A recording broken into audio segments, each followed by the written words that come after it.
Good afternoon. I'm Dr. Mark Andrew Holacek, Thomas Jefferson scholar, historian, and philosopher. I'm coming to you from my hermitage in Lynchburg, and today I'd like to do another book review. This one is The Jefferson Image in the American Mind by Merrill D. Peterson.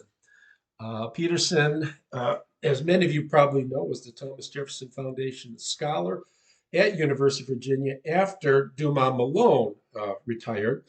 And these two are typically, and for good reason, considered to be the two intellectual giants in Jefferson scholarship. And I hope someday that it will be acknowledged that I follow in their footsteps, but that's not for me to decide.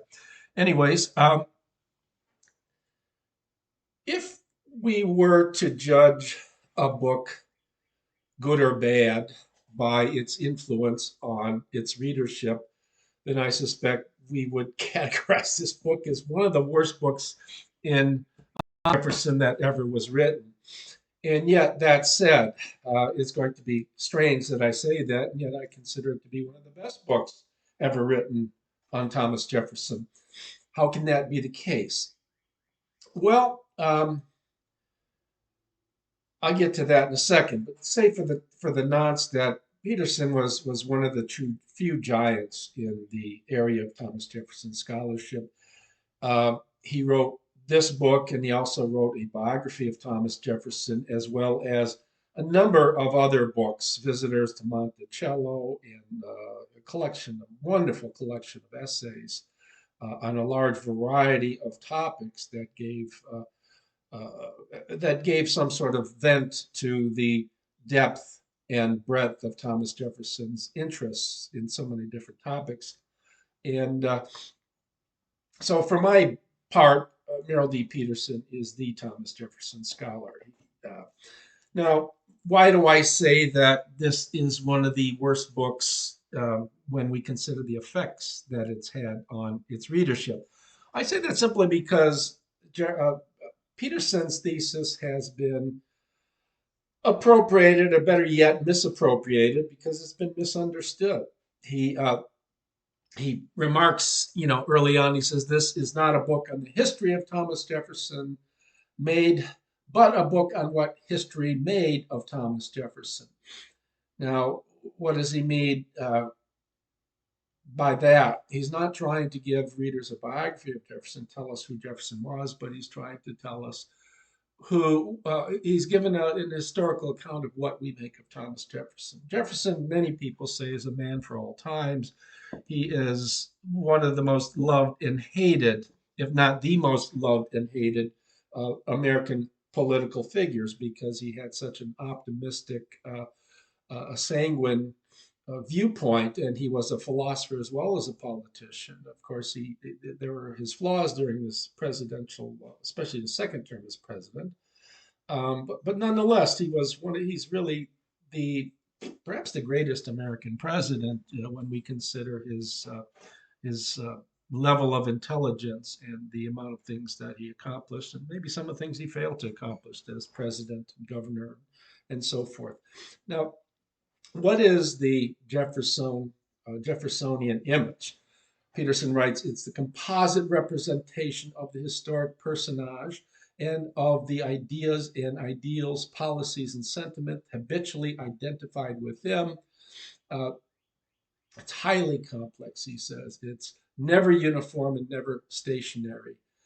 It is a sensitive reflector through several generations of America's troubled search for the image of itself. Now, that is a powerful claim, and it's an accurate claim, and I consider us I ask us to consider, as it were, just what we make of race today. And of course, the racism that you find preached at Monticello and Poplar Forest and in the Jefferson scholarship today. Jefferson was a racist because he owned slaves and failed to free the significant majority of them. Now, that is, I have argued, come on up, Jeff, I have argued is a silly claim, because for a number of reasons, because, Virginia law forbid people from freeing their slaves. And secondly, where are these stories about where this, oh boy, where are these stories about where the slaves, where were they to go once freed? I wish we would write more books about the fate of freed slaves, and I'm talking about black slaves, especially here. To go to the north, exit Virginia, and everything's supposed to be, presumably, once you're freed, everything's just going to be fine. That I think is just a wild and ridiculous notion. Anyways, so we make much of Thomas Jefferson today as an owner of slaves, one who refused to. So the question is, was Jefferson really, racist and a hater of blacks, or is this just a matter, as Peterson hints in the book, of expropriation for Jefferson? Jefferson, the reflection of, in other words, projection in Freudian terms, is Jefferson's racism really a measure of our own racism? And I suspect that's probably the case. And I don't mean just white racism of blacks and so forth. I mean our incapacity in America and perhaps in other cultures as well to deal with racial issues. And that's not just issues white on black, that's all sorts of different races. Okay, so this is a fluid thing, and I think this is one of the problems. John Adams wrote of Thomas Jefferson, the Jefferson system differed from the Federalist system in the question of how far a government could safely dispense with the use of force as an element of politics. And Adams is spot on with that. Jefferson wanted, representative government, and he wanted people themselves to be involved in politics insofar as their time and talents would allow.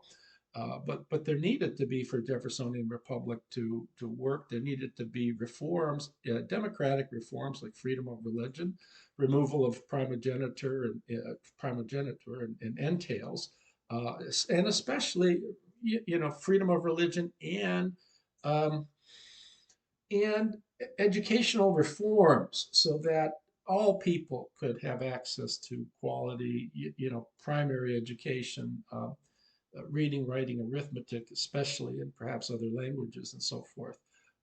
That was critical for Jefferson because you had to have an informed citizenry. Now, you know, uh,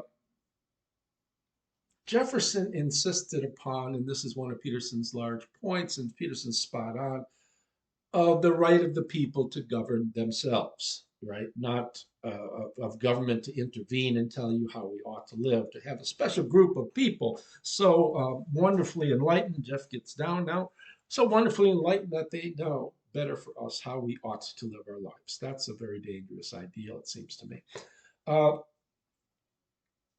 Now, one of the problems we have with Jefferson today is that he's awfully difficult to understand.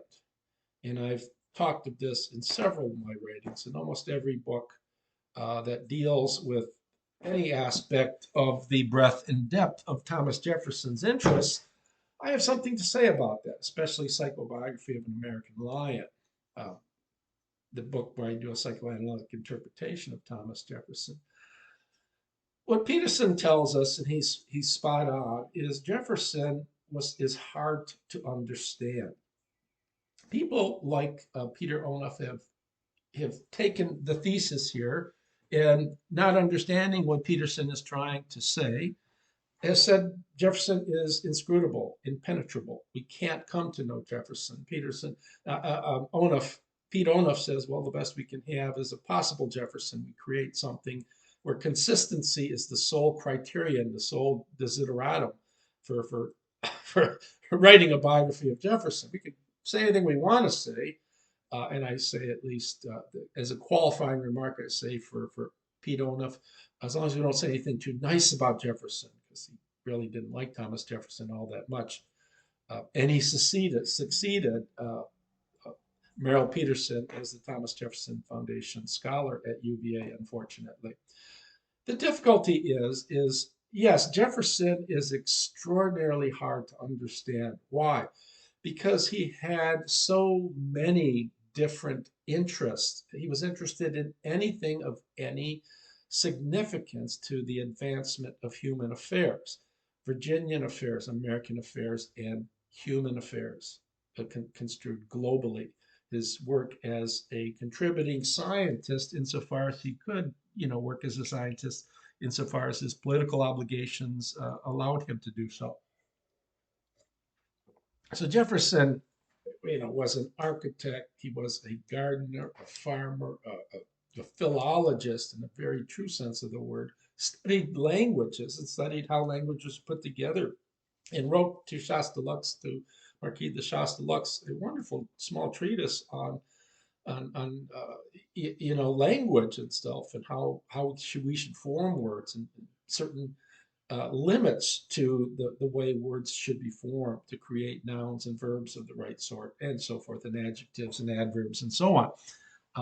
I have something to say about this. One of these is a wonderful thing. So he was that. He was, like I said, a farmer. He was a philosopher. He was a moralist. He was a practicing scientist, a paleontologist, a meteorologist. He could go on and on and on. He studied just about everything. And that makes being a Jefferson scholar a relatively daunting task by much wants to come up.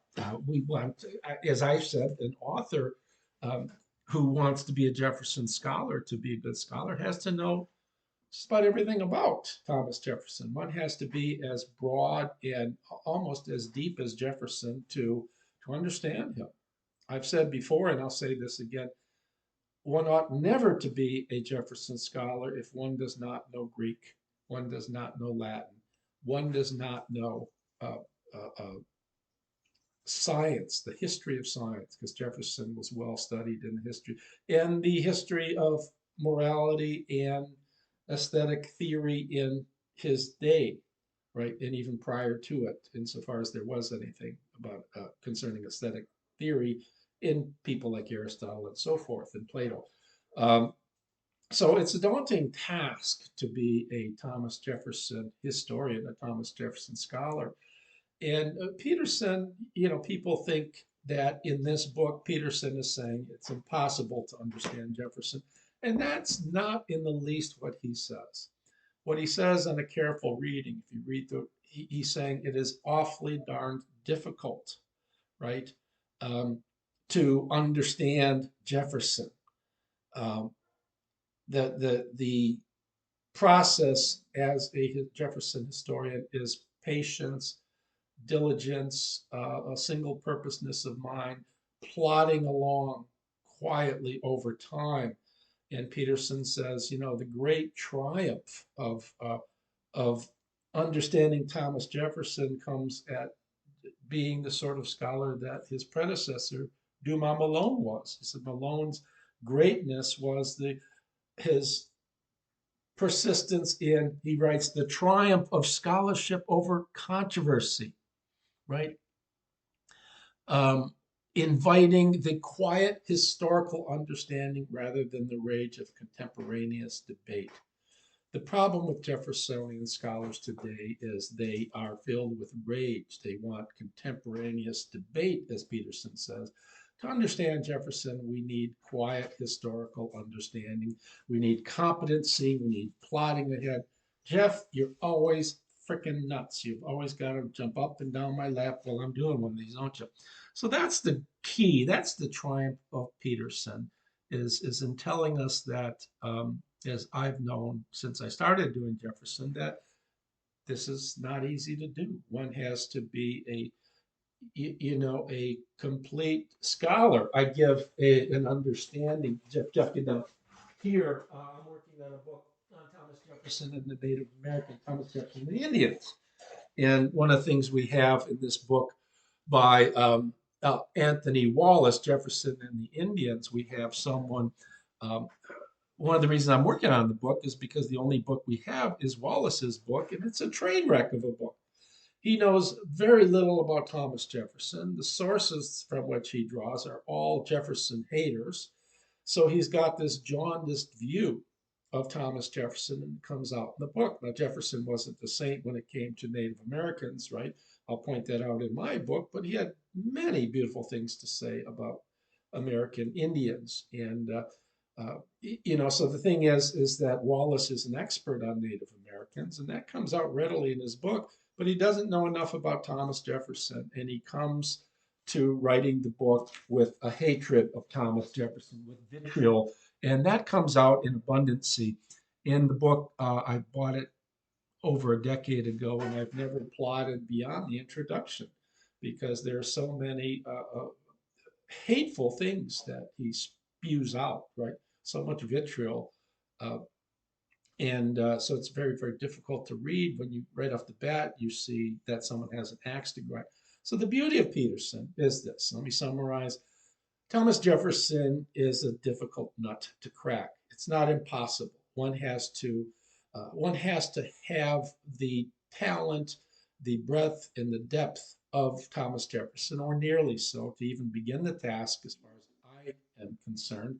And after that, one just has to plug away. One has to be, and as I've said with Donna Vitek, my co-conspirator in one work, five questions, is you have to plug away, right? You have to do the dirty work.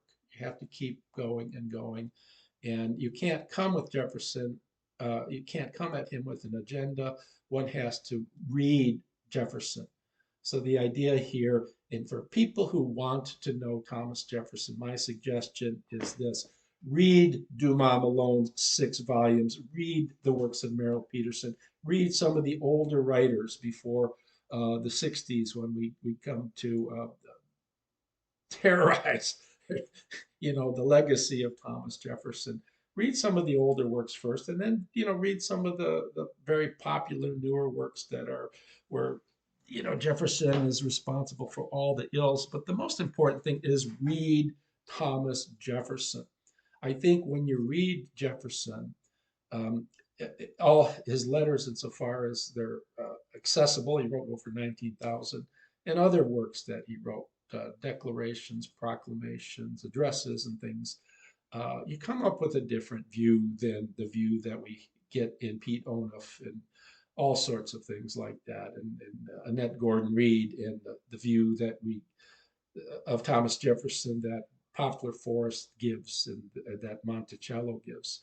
So again, I highly recommend this book. It's a great book, but try to understand when you're reading it is that we make much of Thomas Jefferson today. He's sort of a mirror for our problems and our difficulties that we have, the nodi that we have today. And that's sort of understandable, but to unmask that, to know Thomas Jefferson, is not to approach him from the issues that we have today. We need to come at Thomas Jefferson, uh, travel back to his time to try to understand what things were like in his day, to try to understand what sort of problems was he addressing, right? What were the difficulties that he looked at and he tried to solve when he came up with the University of Virginia, and then what was his republicanism all about? When we come at it from a Petersonian perspective, I think it bears a lot of fruit, right? It's a very fruitful approach. So, anyways, highly recommended reading. It's more than that. I'd say Peterson's works and Malone's works are required reading before we get on to this sort of stuff that others have written on Jefferson today. Thanks. I hope you enjoyed this presentation, and TTFM will do it again some other day.